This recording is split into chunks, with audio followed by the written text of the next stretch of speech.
রাখলাম।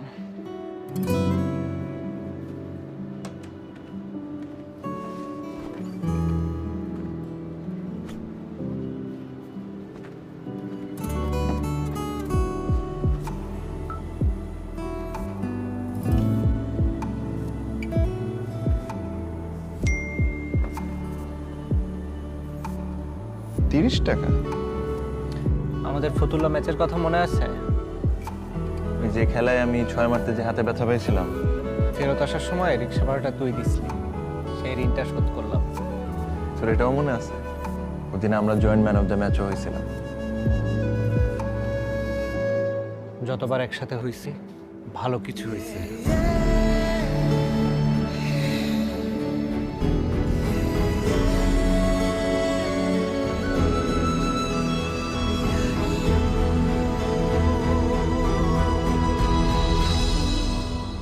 তাহলে হয়ে যাক আরেকবার।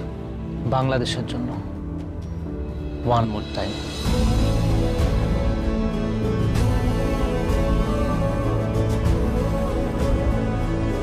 বাংলাদেশকে নিয়ে এমনই স্বপ্ন আমাদের সবার।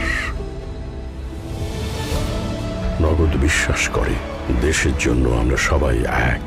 স্বপ্ন আর সাহস থাকলে সব সম্ভব, আর সব সম্ভবের এই জার্নিতে মাঠ কিংবা